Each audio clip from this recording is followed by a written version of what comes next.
Another college football coach bites the dust. MetLife Stadium may need an exorcism. Ohio State had 4 defensive linemen drafted last year. It doesn't seem to matter. We're going to talk about all that and more coming up next on the Draft Countdown Show.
Hello, everyone. Welcome to this week's edition of the Draft Countdown Show. I'm your host, as always, Brian Bosarge, and I'm here to tell you that we are 203 days away from the 2026 NFL Draft. And if you like talking about the draft, or you like talking about football, or you like talking about anything else, I'm here to tell you that there's a link right here down below this video to the Draft Countdown Discord, where you can join in and have all these discussions about football, baseball, NBA, everything, college football 26, Madden, whatever. We talk about it all on the Discord channel. So join there now, or you can go to draftcountdown.com, and at the top right corner of the search bar, there's a link there for you to join the Discord as well.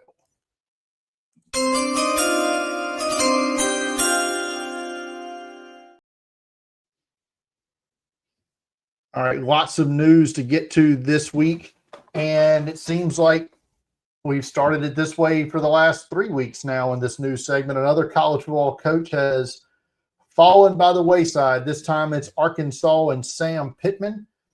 I think we kind of all saw that coming after that rout at the hands of Notre Dame this week, and no one is shocked that they named offensive coordinator Bobby Petrino as the interim head coach. So get your motors running, head out on the highway. Am I right? We'll see if Petrino gets that job permanently at the end of the year. That schedule is pretty rough, and I'm not 100% sure that Arkansas will be favored in any of the 8 games they have remaining on the schedule. Sam Pittman, he's going to collect his buyout check, and he'll be employed by any number of teams this offseason as an offensive line coach. He's great at that, and he will have no shortage of suitors for that role.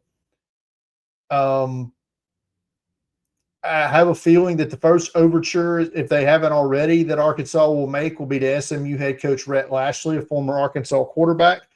Also would not be surprised if they start calling UNLV head coach Dan Mullen, former head coach of Mississippi State, former head coach at Florida, had a lot of success at Mississippi State, not so much at Florida. I would also think that Tulane head coach John Sumrall is another sitting head coach to monitor there.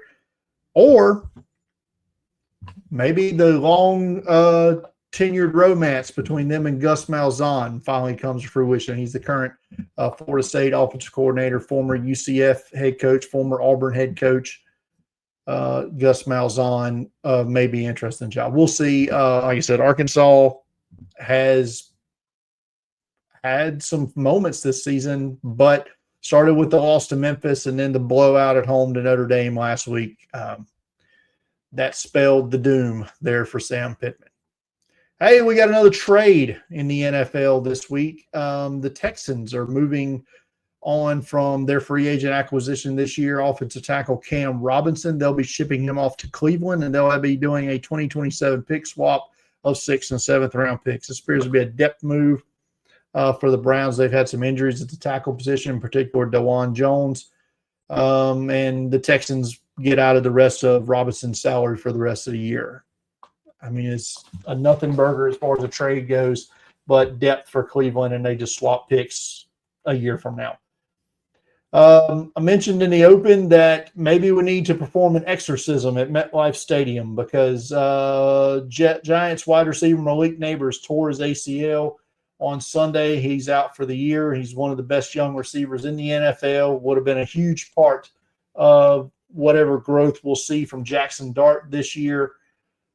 But another ACL tear on the turf at MetLife Stadium. This is now the 8th, I believe, ACL tear since 2020. Nick Bosa. This is ACL and Achilles tears, I should say. Nick Bosa, Solomon Thomas, Jabril Peppers, Wan'Dale Robinson, Sterling Shepard, Kyle Fuller, Aaron Rodgers, Malik Neighbors, all have either suffered a blown Achilles or torn an ACL on that turf at MetLife Stadium. And you're going to hear a lot of bitching from the players next summer because they're going to tear that turf up and put in grass at that stadium for the World Cup. But they're not going to do that for the NFL games, you know, the ones that play there year-round. So that blowback's not going to end anytime soon. But, yeah, something's up there at MetLife Stadium. The Browns are turning to their 41st different starting quarterback since 1999. Yes, you heard me. In the last 26 seasons, the Browns will now be on their 41st starting quarterback, and that is a rookie quarterback will be taking the place of Joe Flacco. No, not that one. Third-round pick Dillon Gabriel gets the nod for Cleveland this week as they play the Vikings over in London. Gabriel becomes the third rookie quarterback to start this season after Cam Ward, who started all season for the Titans, and Jackson Dart started last week. But Shadur Sanders, for those scoring at home, still the third-string quarterback. Flacco just goes to the backup role. Gabriel goes from second to first on the depth chart. Sanders stays third for now, I guess. Well, I guess we'll see how the rest of the season plays out. But that's the news this week.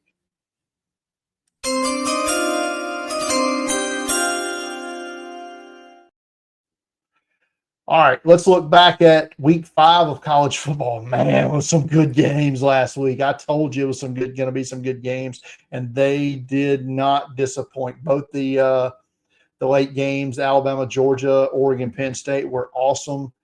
We had some good games during the day as well.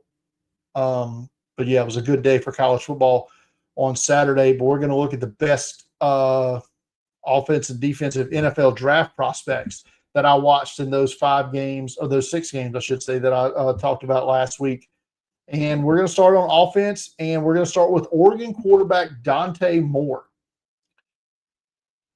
And with this quarterback class, man, a bit questionable right now. Dante Moore is starting to make some noise as he's starting to climb draft boards as we go. Pigskin Paul dropped his first-round mock today, had Moore going in the top 10. I don't know if Moore's going to declare or not, but he has certainly looked the part, every bit the part of the 5-star quarterback that he was coming out of high school. This is his 3rd year, but I think he's only made like 12 or 13. It's only like his 12th start, maybe not even that many. Maybe it's less than, maybe it's in single digits. I can't remember. But against Penn State on the road, 111,000 screaming people, whiteout game, all that good stuff. On the road, Dante Moore goes in there, leads his team to a win, 29 of 39, 248, 3 touchdowns, had another 35 rushing yards. Just looked unflappable in that game, man. He's a heck of a player, and we're going to keep watching. Like I said, maybe he's not in this class. Maybe he ends up in 27, but he's going to be fun to keep watching as we go forward. He's definitely moved up my board for sure as we go. Defensively was a guy that I was not expecting to have this kind of number this week, but against Washington, Ohio State edge rusher Caden Curry, 11 tackles, 9 solos, 5 tackles for loss, 3 sacks against Washington. on Saturday. What a game for Caden Curry. And like I said, Ohio State has not missed a beat on this defense. You've got him. You've got, Caden McDonald on the inside with pass rush. Arvell Reese and Sonny Styles at the linebacker. Caleb Downs at safety.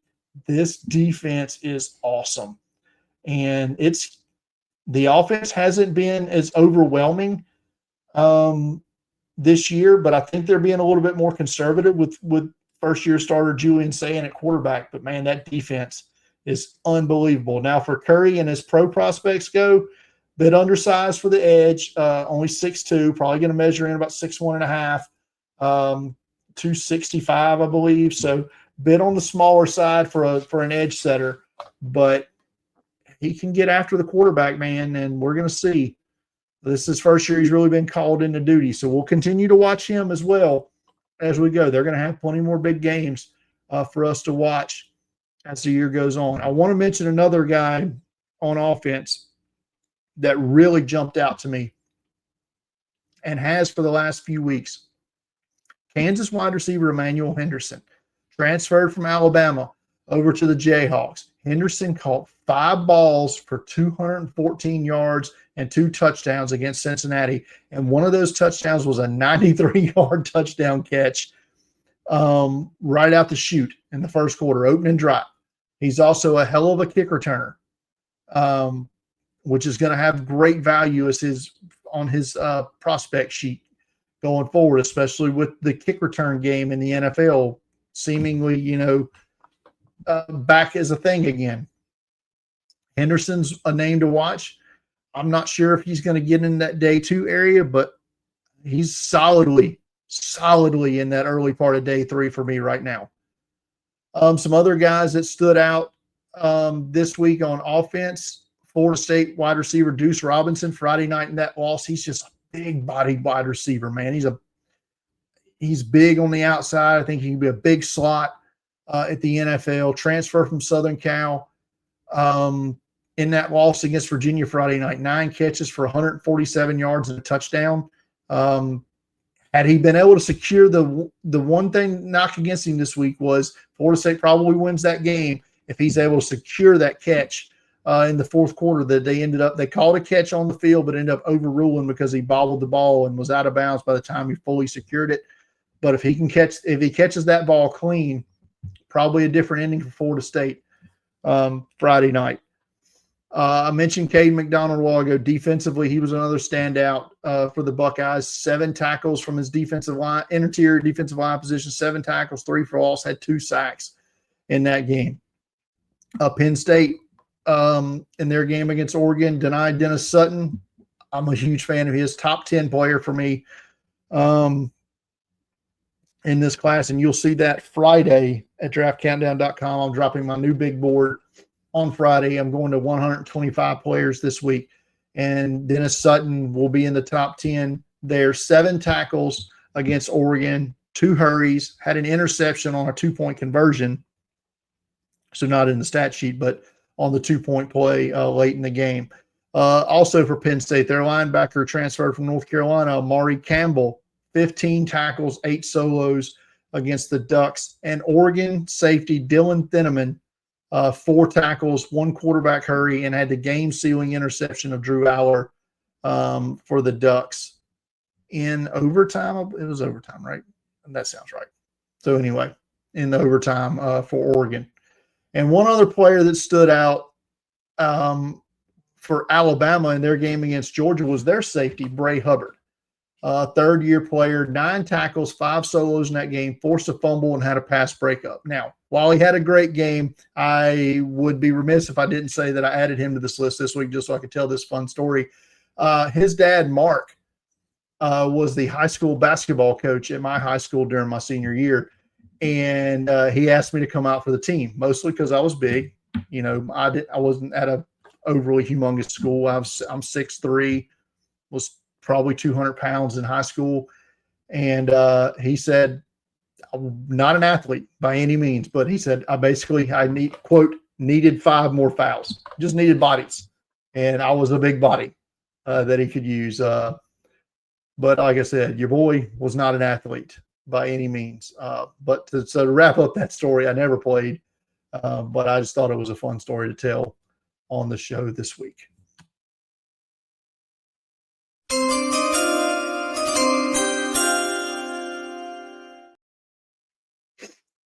All right, let's look ahead to 5 games this week in week 6 of college football. And I'm not going to say it's a light schedule. There's some good games. I'm not going to watch Alabama Vandy because I watched Alabama last week. And I know I watched Florida State. We're going to get to them later. But I just didn't want to watch Alabama again back-to-back. It would have been my 3rd time this year.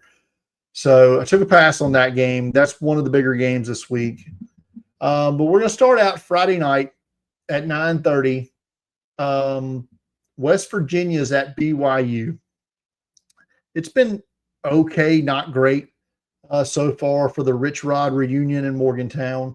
They don't really have what I'd call top-notch NFL talent. I'm not sure they have a player get drafted. If they do, it'll probably be late.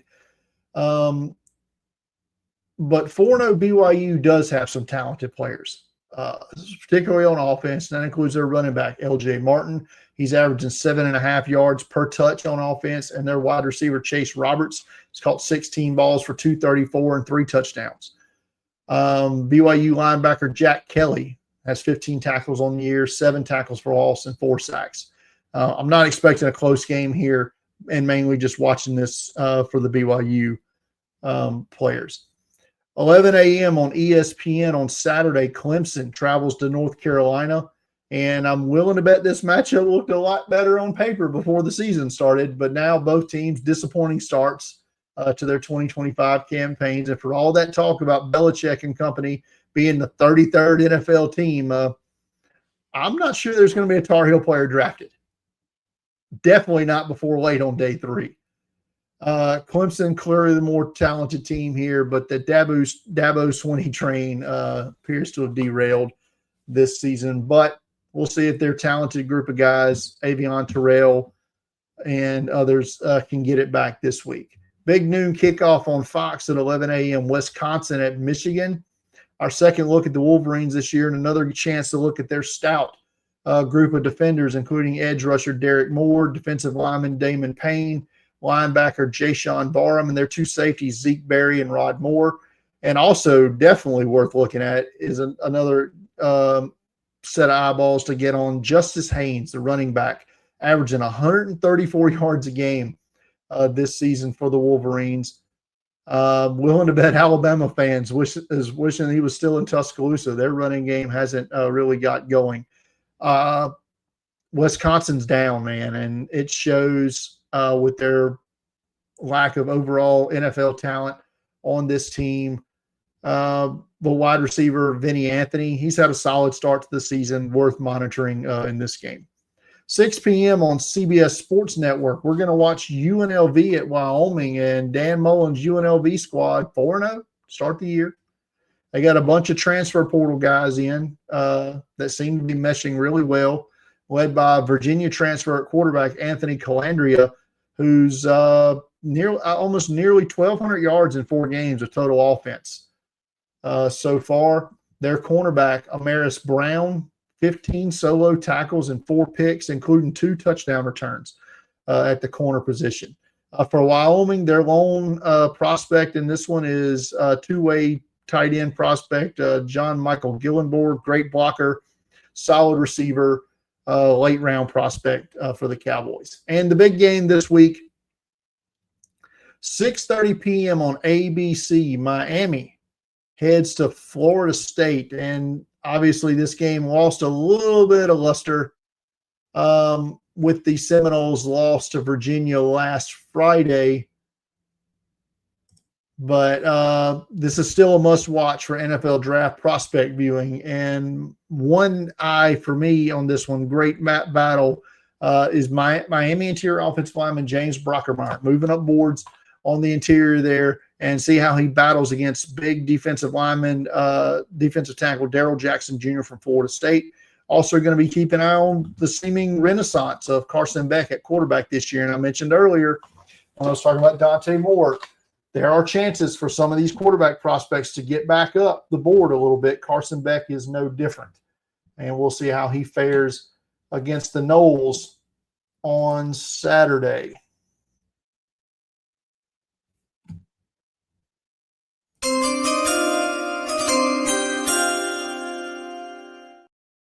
All right, brings us our question and answer segment of the week now. And remember, this is a Discord exclusive.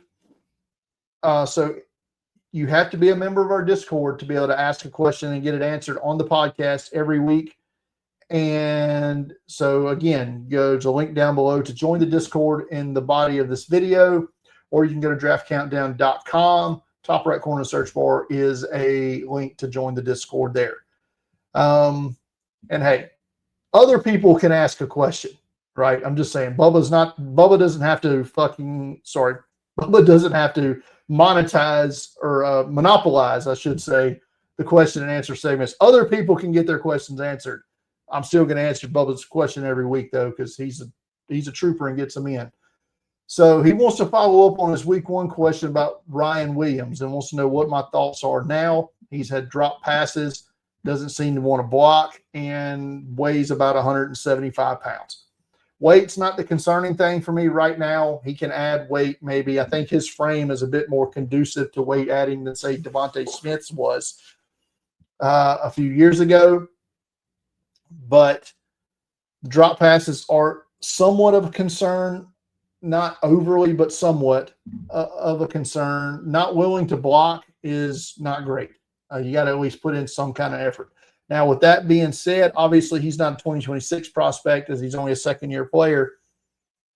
Going into next season, I will probably start the process with Jeremiah Smith as wide receiver 1. I think that's going to be the way for everybody. But I'm going to have Cam Coleman from Auburn probably at number 2. And Ryan Wiliams will be 3, but Braylon Staley from Tennessee, I think, could push him for that 3rd receiver spot. We'll just have to wait and see. Now, obviously, Ryan Wiliams is one of the most gifted players in the open field, very explosive, tracks the deep ball well, but has to finish, like you said. So it's going to be fun to watch. Obviously, he's a great player. He's going to keep getting more opportunities to impress, but we'll see. But right now, as it stands, he'll enter the 2027 process for me as wide receiver 3, maybe 4, depending on how Braylon Staley continues to look as we go throughout the process.